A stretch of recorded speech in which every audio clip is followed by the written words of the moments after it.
Iniciámos, no passado dia 15, o corte ao trânsito da Ribeira das Naus e, em parte importante, do Terreiro do Paço.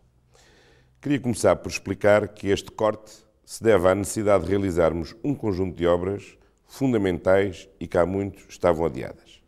A mais importante de todas visa de evitar que continuem a ser debitados no Tejo, sem qualquer tipo de tratamento, o esgoto de cerca de 100 mil habitantes.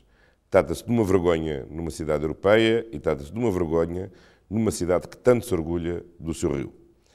Outra obra fundamental é a consolidação do torreão poente do Terreiro do Paço. Trata-se de uma peça fundamental do nosso património, que se não fosse agora intervencionada, tinha riscos de segurança para o futuro. Finalmente, tratam-se de obras de águas pluviais, para evitar as inundações que são frequentes no Terreiro do Paço, e a substituição de uma conduta da EPAL essencial ao abastecimento de água a toda a população da zona ocidental da cidade. Temos bem consciência da importância das obras, mas também temos bem consciência que estas obras causam grandes incómodos porque implicam uma grande perturbação no trânsito. Foi por isso que propusemos um conjunto de percursos alternativos de forma a evitar a afluência das pessoas a este eixo ribeirinho. Com a Ribeira das Naus cortada, a Rua do Arsenal e a Rua da Alfândega não têm capacidade de escoar todo o trânsito que até aí circulava. Quais são os caminhos alternativos que propusemos? Em primeiro lugar, para quem está em Algés, pode e deve apanhar Acril em direção à segunda circular e, depois da segunda circular, pela Marechal Gomes da Costa em direção à Parque Expo, se for esse o seu destino, ou para qualquer ponto intermédio do percurso que se cruze com a Acril ou com a segunda circular. Mais para dentro, quem chega a Alcântara pode apanhar o eixo da Avenida de Ceuta e, percorrendo a Avenida de Ceuta, ou optar pelo eixo norte-sul, em direção a Sete Rios, Avenida das Forças Armadas, eixo dos Estados Unidos da América e Avenida Marechal Spínola, ou, em vez de optar pelo eixo norte-sul, meter pela Avenida Gulbenkian em direção à Praça de Espanha, Avenida de Berna e João 21. Há entre Acril e este eixo da Avenida de Ceuta um outro caminho que nós recomendamos, que é o caminho de quem está na zona de Belém ou do Restelo, pela Avenida do Restelo ou pela Avenida da Ilha da Madeira, em direção à Avenida das Descobertas, Monsanto, entrando em Lisboa pelo viaduto Duarte Pacheco e o túnel do Marquês. Mais para dentro, temos outro caminho circular, que é definida pela Avenida Infante Santo, Estrela, Pedro Alves Cabral, Largo do Rato, Alexandre Colano, Conde Redondo, Joaquim Bonifácio e depois pela Jacinta Marto até Santa Bárbara e Almirante Reis. Chama a atenção que neste percurso introduzimos importantes alterações. Em primeiro lugar, quem está no Rato e quer ir para o Marquês de Pombal deixou de ter que dar a volta pela Barata Salgueiro ou pela Castilho Joaquim António de Aguiar. Pode seguir em frente pela Alexandre Colano até à Avenida da Liberdade e passou a poder virar à esquerda na Avenida da Liberdade em direção ao Marquês.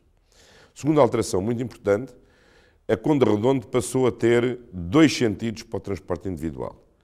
Até ao início destas obras tinha só o sentido descendente para o transporte individual e a via ascendente era reservada ao transporte público. A partir de agora temos 2 faixas no sentido descendente e 2 faixas no sentido ascendente na Conde Redondo, o que, portanto, passou a ser o circuito alternativo relativamente à Baixa. Estes percursos alternativos são os que nós recomendamos, mas, obviamente, não excluem uma infinidade de percursos e combinações possíveis, tendo em conta o conhecimento que cada um tem da cidade, o ponto onde se está e o ponto para onde se destina. Uma alteração da maior importância que queria também chamar a atenção é a alteração da relação da Baixa com a Frente Ribeirinha. Quem quer ir à Baixa tem as vias de acesso à Baixa totalmente abertas. Agora, o que nós cortámos foi o acesso da Baixa à Frente Ribeirinha, o acesso automóvel da Baixa à Frente Ribeirinha, para eliminarmos o tráfego de atravessamento que vinha à Baixa, utilizar a Baixa como um atalho. Portanto, quem quer vir à Baixa fazer compras, quem quer vir à Baixa visitar alguém que aqui reside, quem vem à Baixa trabalhar ou quem mora na Baixa pode continuar a aceder livremente à Baixa, seja pela Rua do Ouro, seja pela Rua dos Fanqueiros. Quem atravessa a Baixa em direção ao Chiado ou ao Castelo continua a ter caminho de acesso ao Chiado ou ao Castelo. Agora, o que deixou de ser possível é descer a Rua do Ouro para vir ao Terreiro do Paço ou descer a Rua dos Fanqueiros para vir ao Terreiro do Paço. Esse tráfego de atravessamento, a utilização da Baixa como atalho, é que deixou de ser possível. Com isto ganhamos uma Baixa mais acessível, com menos poluição atmosférica, com menos ruído e mais cómoda para quem quer passear na Baixa. Temos, por isso, um eixo da Avenida da Liberdade e um eixo da Baixa mais confortáveis e com melhor acessibilidade. Melhor acessibilidade em transporte público, pela linha de metro, pelas linhas de metro ou pelas linhas da Carris, que agora circulam com menos embaraço, com novas paragens a meio da Rua do Ouro e da Rua da Prata, ou através dos táxis, que passaram a poder parar em qualquer ponto da Baixa, sem os condicionamentos que anteriormente existiam.